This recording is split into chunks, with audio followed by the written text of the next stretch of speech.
देखिए, उसमें चमत्कार होता तो ये उड़ीसा को जो ट्रेन जा रही है इसमें 250 लोग मर गए, क्या वो ये पर्ची नहीं निकाल पाता? क्या हमारे 40 नौजवान मर गए, उनकी पर्ची नहीं निकाल पाता? जो नक्सलाइटों के द्वारा हमारे लोग मारे जाते हैं जवान, वो पर्ची नहीं निकाल सकता? कहाँ बम गड़ा है? ये सब झूठा है, फरेब है, कुछ नहीं है। ये आडंबर है, अंधविश्वास के आधार पर, पाखंड के आधार पर ये लोगों को गुमराह करके उसमें उलझाना चाहते हैं। मोदी जी ने, आरएसएस ने कह दिया कथावाचकों से कि आप हिंदू राष्ट्र की मांग तेज करिए लोगों के बीच में। मोदी जो है कोई बैकवर्ड नहीं है, मोदी जो है पक्का ब्राह्मण है और पक्का मनुवादी समर्थक है। नई संसद की स्थापना हो गई हिंदूकरण के लिए, और वो हिंदूकरण की स्थापना का पहला चरण है, जहां से हिंदूकरण ही नहीं, हिंदू राष्ट्र 2024 में इनकी गवर्नमेंट आती है तो हिंदू राष्ट्र बनेगा। आपके पीछे झाड़ू होगा, आगे हाड़ी होगी। शिक्षा केवल ब्राह्मण लेगा, शिक्षा देगा। हथियार जो है केवल छत्री रखेगा। वैश्य जो है काम करेगा वर्ण व्यवस्था के आधार पर। सारी इन 3 कौमों को छोड़कर सारे शूद्र जो हैं गुलामी करेंगे। नई संसद का उद्घाटन कर दिया है, जबकि आरोप लोग लगा सावरकर तो जो माफी वीर थे। देखिए, सावरकर पहला व्यक्ति था जिसने हिंदू राष्ट्र की मांग डॉक्टर अंबेडकर के समय में की थी। जब पाकिस्तान बन रहा था तो वो पहला व्यक्ति था जिसने, लेकिन डॉक्टर अंबेडकर के सामने कुछ भी चला नहीं।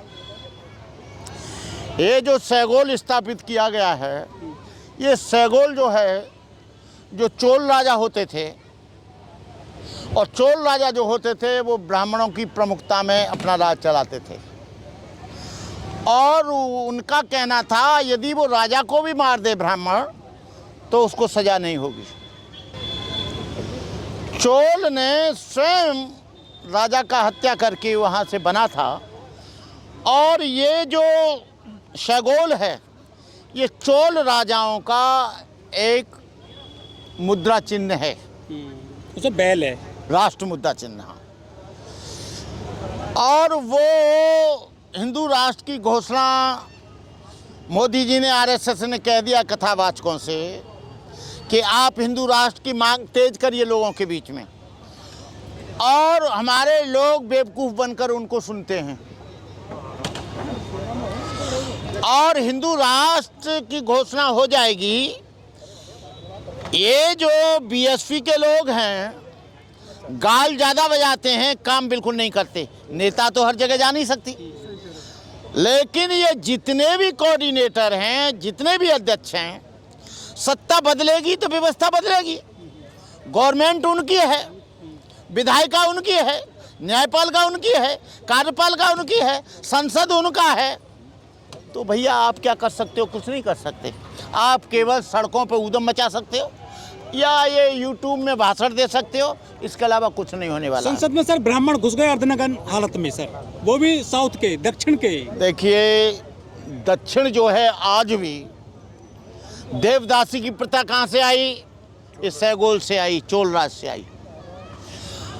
और ये जो भी दक्षिण भारत के लोग हैं वो सबसे ज़्यादा कट्टर ब्राह्मणवाद के पोषक होते हैं।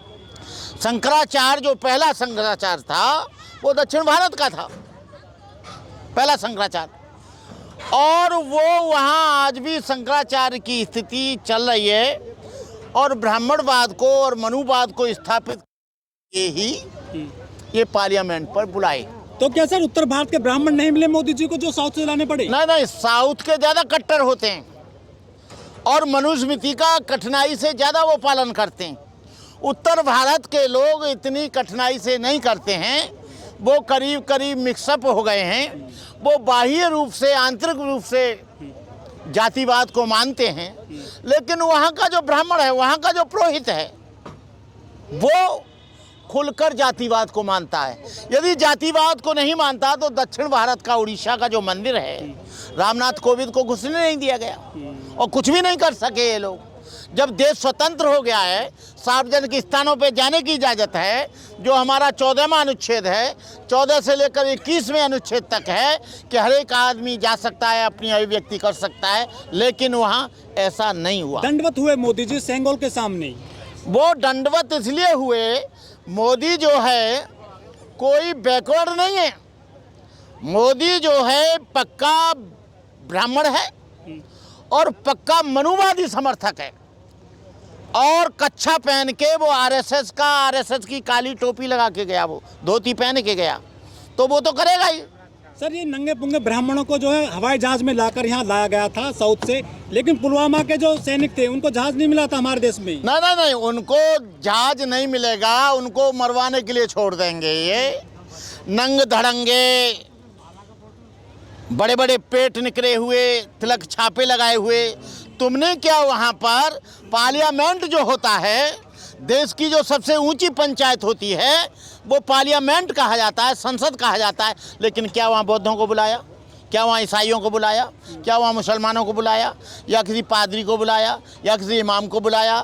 या किसी बौद्ध भिक्षु को बुलाया? या किसी जैन धर्म के को बुलाया? किसी को नहीं बुलाया। तो क्या नई संसद का हिंदूकरण किया गया है? नई संसद की स्थापना हो गई हिंदूकरण के लिए, और वो हिंदूकरण की स्थापना का पहला चरण है, जहाँ से हिंदूकरण ही नहीं, हिंदू राष्ट्र 2024 में इनकी गवर्नमेंट आती है तो हिंदू राष्ट्र बनेगा। आपके पीछे झाड़ू होगा, आगे हाड़ी होगी, शिक्षा केवल ब्राह्मण लेगा, शिक्षा देगा, हथियार जो है केवल छत्री रखेगा, वैश्य जो है काम करेगा, वर्ण व्यवस्था के आधार पर सारी इन 3 कौमों को छोड़कर सारे शूद्र जो हैं गुलामी करेंगे। कुछ लोग कह रहे हैं कि जो ये सेंगोल गाड़ा गया है संसद में, उसका जो पहला निशाना वो शूद्र जो महिला खिलाड़ी हैं उन पे चला है पहली छड़ी, ये मोदी की सेंगोल वाली। महिला खिलाड़ियों पर भी चलेगा और तुम्हारे ऊपर भी चल गया है। 2014 से जो गवर्नमेंट आई है, आपका डिमोशन हो रहा है, प्रमोशन का, आपकी शिक्षा नीति को इफेक्टेड किया जा रहा है, आपकी नौकरियों को इफेक्टेड किया जा रहा है, प्राइवेटाइजेशन हो रहा है। ये प्राइवेटाइजेशन जो है अप्रोच रूप से ये रिजर्वेशन को पूरा का पूरा खत्म करने का षड्यंत्र है। क्यों? कि जब रेलवे का निजीकरण हो जाएगा, डीआरडीओ का हो जाएगा, एयरलाइंस का हो जाएगा, सारे सरकारी संस्थानों का हो जाएगा, तो नौकरी कहाँ करेंगे? तो महिला राष्ट्रपति उसको भी नहीं बुलाया सर उद्घाटन में? नहीं, वो ठीक किया, ये लोग आ जाते हैं कहीं से, जाने कहाँ से बुला लेते हैं। वो कोविद को नहीं बुलाया, इनको नहीं बुलाया, ये गुलाम थे। अब इन्हें अपनी औकात को मालूम पड़ गई। अब दुखी होकर हमारी मुर्मू जी ने स्टेटमेंट दिया तो है कि यहाँ पर तानाशाह हो गए, यहाँ पर हिटलर हो गए। क्या मेरे पास कोई चिट्ठी नहीं आती? क्या चिट्ठियाँ मर गई हैं सब? पोस्टमैन खत्म हो गए? उन्होंने दिया है अभी। तो सर ये नई संसद का उद्घाटन हुआ है, राज तिलक हुआ है मोदी जी का? ये हिंदू राष्ट्र की प्रथम घोषणा है और उसकी शुरुआत मोदी जी से होगी और ये सेगोल से होगी। दक्षिण भारत के जो साधु सन्यासी और शंकराचार्य उनसे होगी। हो गया सूत्रपात। सर, जो बाबा धीरेन्द्र शास्त्री वो गुजरात में अपना प्रवचन कर रहे थे, एक आदमी ने 13,000 रुपये दिए दान में, फिर वो थाने में पहुंच गया कि मेरे 13,000 रुपये वापस दीजिए, आप में कोई चमत्कार नहीं है। देखिए, उसमें चमत्कार होता तो ये उड़ीसा को जो ट्रेन जा रही है, इसमें 250 लोग मर गए, क्या वो ये पर्ची नहीं निकाल पाता?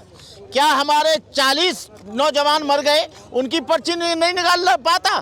जो नक्सलाइटों के द्वारा हमारे लोग मारे जाते हैं जवान, वो पर्ची नहीं निकाल सकता? कहाँ बम गड़ा है? ये सब झूठा है, फरेब है, कुछ नहीं है। ये आडंबर है, अंधविश्वास के आधार पर, पाखंड के आधार पर ये लोगों को गुमराह करके उसमें उलझाना चाहते हैं। और यहाँ की जो मूल समस्या हैं, शिक्षा और स्वास्थ्य और यहाँ के सामाजिक जो समस्याएं, उन पर ज़्यादा ध्यान न दिया जाए, इस तरह का काम कर रहे हैं। कितने दिनों चलेगा सिक्का इसका?